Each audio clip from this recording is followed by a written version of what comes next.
Tour de France, reminding us yesterday that it has no place for the faint-hearted. It was one of those days when it seemed that almost everybody was out of the saddle at one time or another. And the riders weren't the only ones suffering either. How about this man, the French TV host Jacques Chancel, who had his nose broken after tangling with protesters demonstrating halfway between Toulouse and Montpellier. And at least it was only his nose. 200 years ago, it could have been a good deal worse. Some of the riders were in trouble. Robert Miller, for instance, had an uncomfortable afternoon, but the cheeky Scot is back in business today. And today, quite a day in France. It's Bastille Day, of course. The whole place has gone mad. It takes a special man to search out a bit of peace and quiet. Here's Ver.Ⅱ.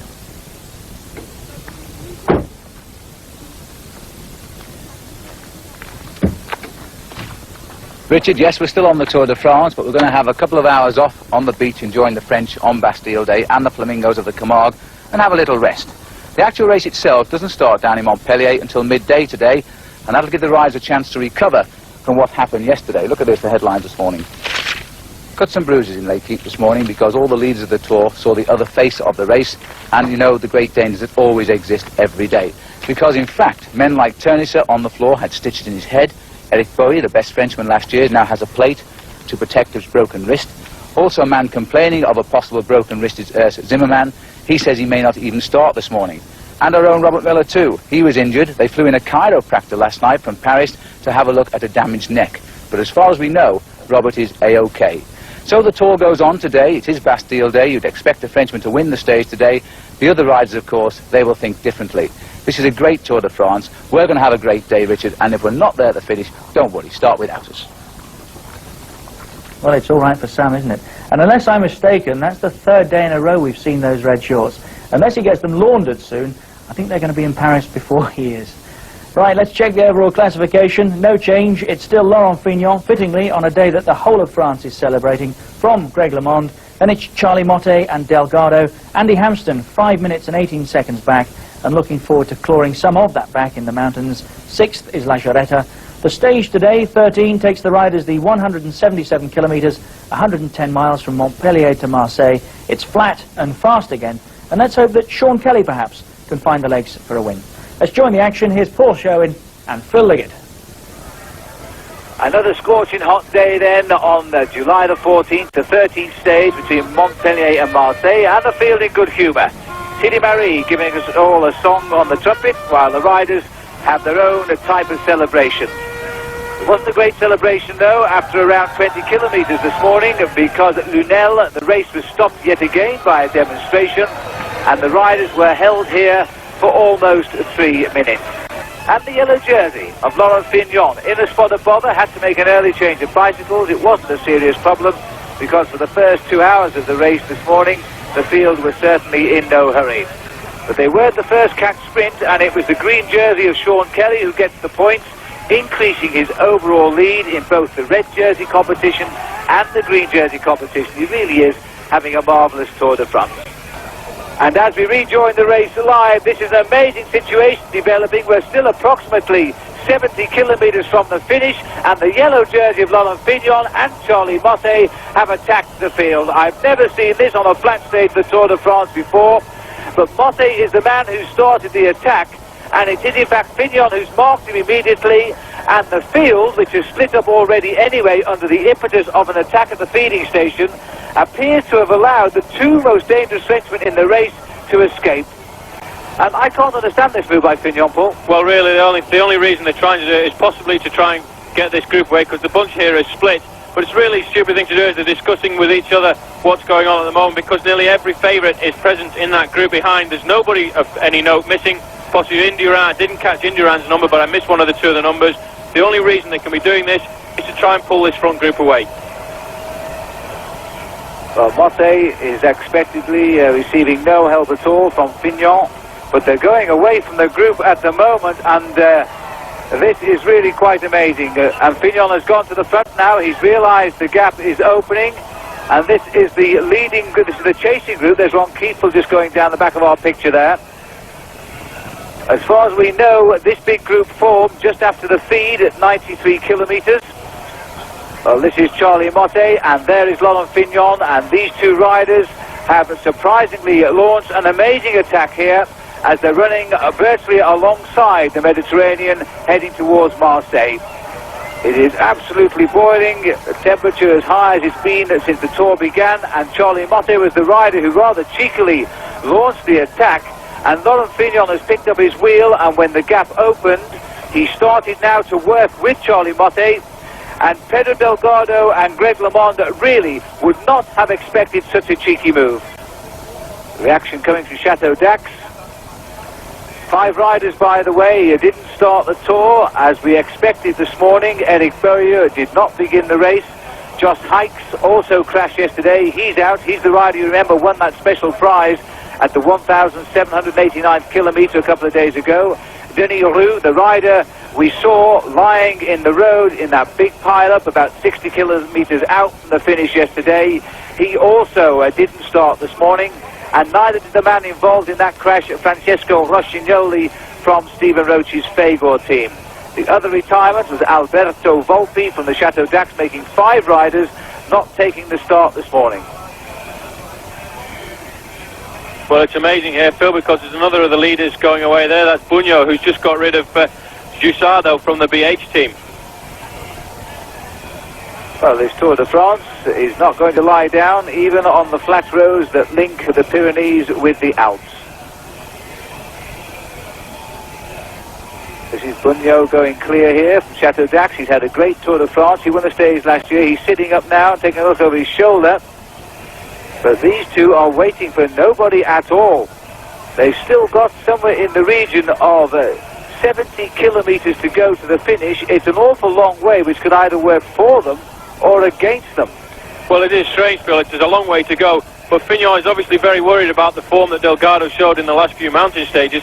And I find it really unbelievable to accept that Fignon has decided to have an attack on a stage like this, especially by the fact that, if I'm correct in assuming, I've got some numbers in the headphones at the moment, there are 5 riders from the PDM team in the back group at the moment, so they should be really chasing these 2 riders.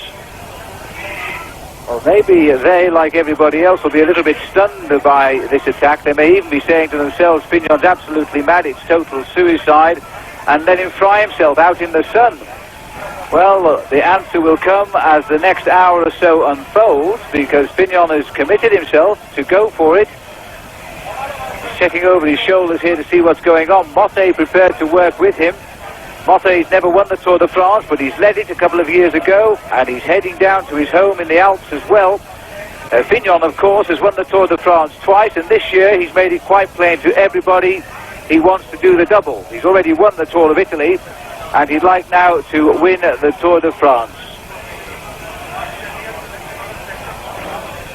Well, for the moment, I've just got some more information coming over on Radio Tour. 14 seconds is the gap that Fignon and Motte have got on that chasing group of about 20-25 riders, and there's a second group behind after the split at 1 minute and 4 seconds. So it really is quite a devastating thing that's going on here at the moment. Just caught a sight there of Stephen Rook, so he's in the group there. There is, looks like Raoul Alcala, number 12 on the right-hand side there. I can't understand why Motte and Fignon are doing such a thing, because they're really not making up much of a gap at all. 14 seconds, they're only just in front of this group. Well, mad or not, who cares, because this is rather an interesting move, and thank you, Fignon, for doing it, because it's now thrown the cat among the pigeons. The Tour de France again going wide open. 2 Frenchmen in the lead on Bastille Day. At the moment, it's all going right for the leader of the Tour de France. Come back after the break.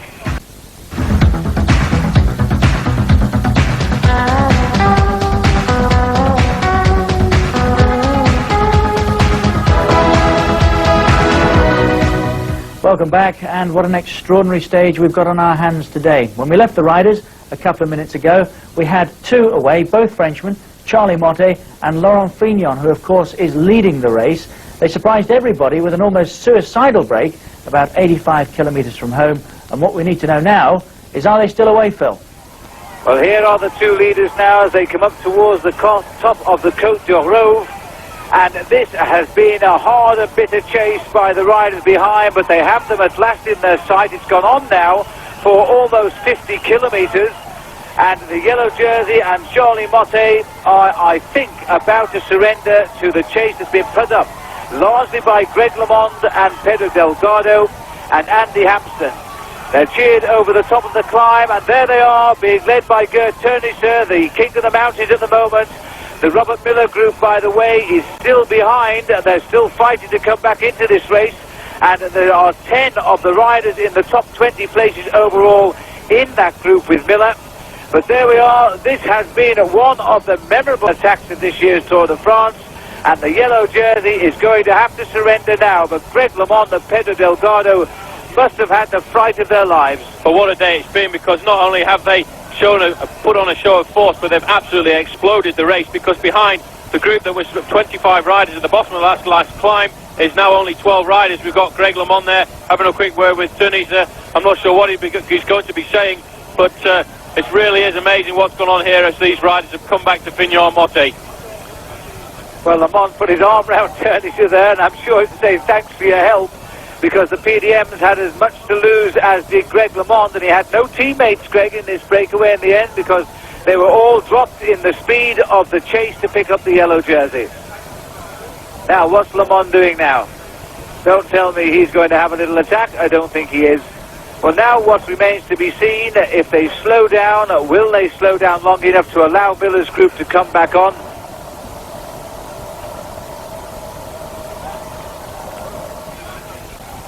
Well, this is the sort of attack we'd expect when all the leaders come back together. Two of the little men having a dig. Jean-Claude Colotti at the back of the two of them. The other one is Vincent Barteau, the teammate of Laurent Fignon, while Colotti is the teammate of Charlie Motet. Their job done in blocking at the back, and it wasn't very successful at the end of the day. They're now having to go and see if they can take the day's honours.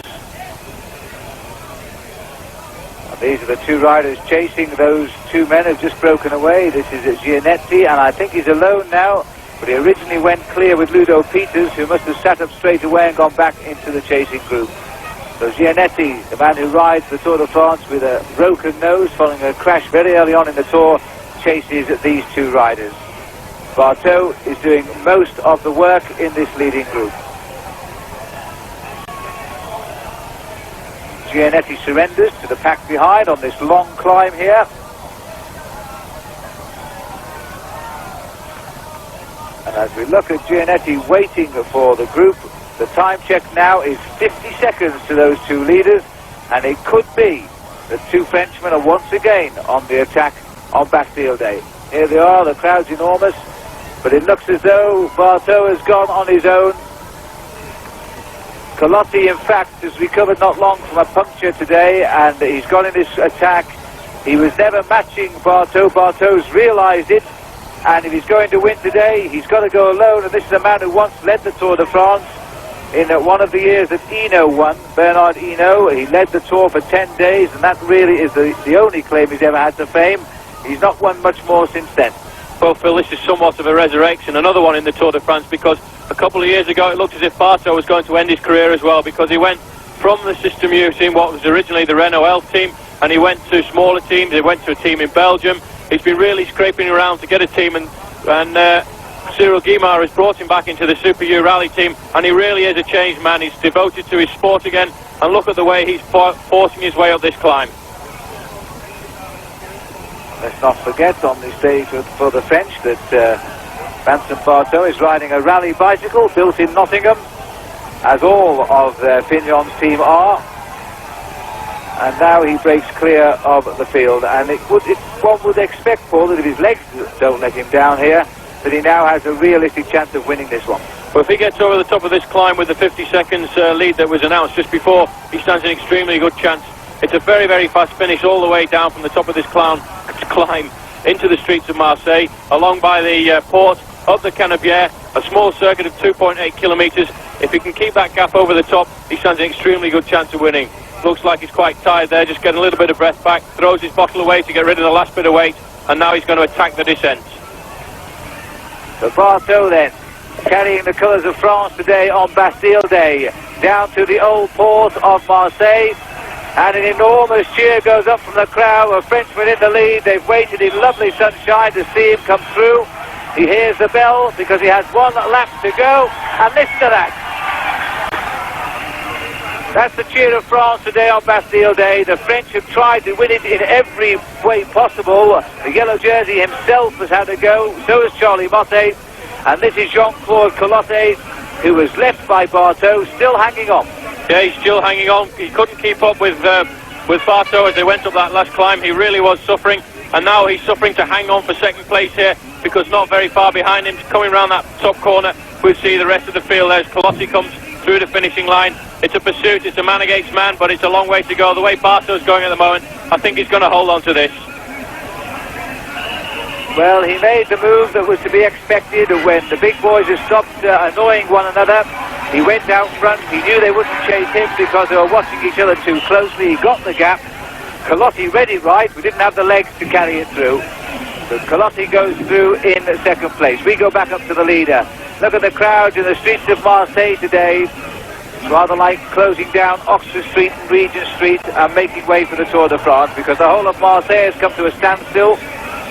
Here's the field, which has swelled a little bit. We'd like confirmation, in fact, that Robert Miller has got back. We're not sure at all he has, for some strange reason. Radio Tour has stopped telling us whatever happened to the second half of the Tour de France today. But we know that one rider came back into this group in Geraint, and it would be nice to think that Miller got up as well. We'll look out for him as he comes through the finish. This is Zizou going through here. And another teammate from the RMO is following him, which is Ver.Ⅱ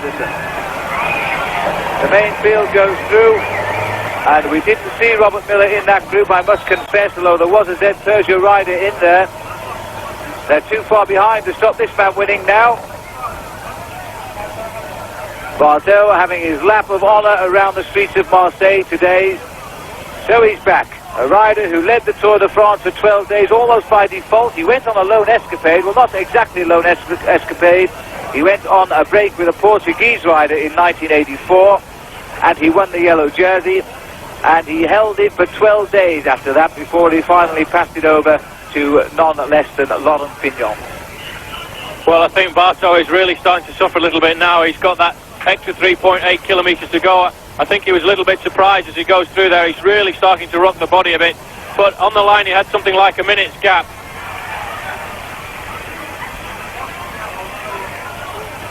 Well, we're back with Barteau as the second half of the big field goes through. They've lost over a minute now, and we must confess I didn't see Miller either in the second group, but I think that he's in the forward group, Paul. I think Miller must have managed to get into the front group, Phil, on one of those last climbs. He managed to jump across from one to the other. We go back to the main field, and this is Marshall Guyon trying to jump away. I don't think he knows. A lot of the riders who've come back now might think they're sprinting for the victory because they've come back in the last part of the race. They won't know that Barteau has escaped or Jean-Claude Colotte, so they'll still be racing as if they're racing for the win. Well, let's see if that really happens, because Guyon may not know there is a breakaway away, in which case we'll get a two-handed victory from him as well, and then the disappointment and the tears no doubt will follow. But we're looking with the leader now, Barteau, who is back alongside the viaduct here, which will take us down to the line in not very long to the finish of Barteau. So the System U have found a winner today, despite the fact that the yellow jersey of Fignon was caught. But that is the talking point of the Tour de France now. The cheeky attack by Laurent Fignon that lasted for 50 kilometres. Under the kilometre kite, 1 kilometre to go for Barteau. He's not going to be caught now. Colotte may just be hanging on to second place, but Guyon can't be far behind him, nor can Pedersen. It's going to close down nicely for the finish for the race behind, but it looks as though Vincent Barteau will get the stage victory. He's taken full advantage of the battle amongst the leaders of the Tour, and this is the way to look for the stage win. Well, it's still a mano as he comes up here. When he comes around this, you remember this from the last lap. He's come round the corner. He's only got about 500 yards to go. As he comes round the corner, at any minute now, he'll see the finishing line in front of him. That'll give him that little bit of extra pressure as he presses on the pedals. What a victory for him. A Frenchman winning on July the 14th, Bastille Day, after 200 years of the revolution. Look at this. He's waving already to everybody. He's telling everybody, I've done it, I've won, I'm back. 1984 is a long time ago now. And he's come back to the System U team, to the team of Cyril Guimard, with whom he led the Tour in 84, and he's also found his winning ways again. Vincent Barteau then wins for France today, and he loves every moment of it now. Tremendous cheer going up. 4 hours, 17 minutes for the ride. As Ⅱ crosses the finishing line. He's promised to do something this tour. He certainly has good form. As we now look down, it looks to me as though in fact the group coming through here is a group that's behind the race, and in fact one lap behind the field as they go on to complete their next circuit.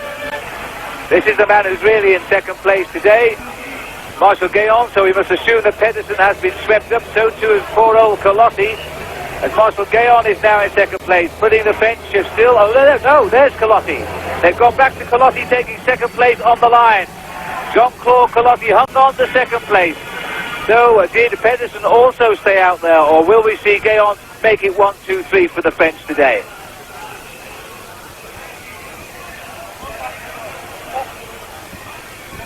Here he comes up towards the line, and there's a little bit of a sprint. It might be Guéon who's going to take him on the line. As Guéon comes by, but in fact Guéon is in third place. That's not Pedersen on the left. Guéon takes third place, 1:16 down. As some riders go on towards the end, Bauer comes over in fourth spot, and a big rush for the line. And Kelly was pipped there to the line in the sprint finish. And the rider who gets the bunch sprint was Etienne de Wilde. And as the field go over the line of free wheels were holds, Robert Miller did get back to that bunch, and that was some chase. So a Frenchman got it, not Fignon or Charlie Motti. That's in fact the 1 to 6 tonight. Barteau, Colotti, Guéon, Bauer, de Wilde led the bunch across. Sean Kelly was 6th. That break by Fignon and Motti will be the headlines tomorrow, and it could very well cost Fignon the race, depending on how much it took out of him. It certainly made no change at all to the overall classification. That's the same. Fignon, Le Monde, Motte, Delgado and Hampston, those are still the major players. We're back tomorrow at 6 o'clock, stage 14, the last before the Alps. The tour won't be in the same happy mood then. What could be better? Enjoying Bastille Day in the sunshine.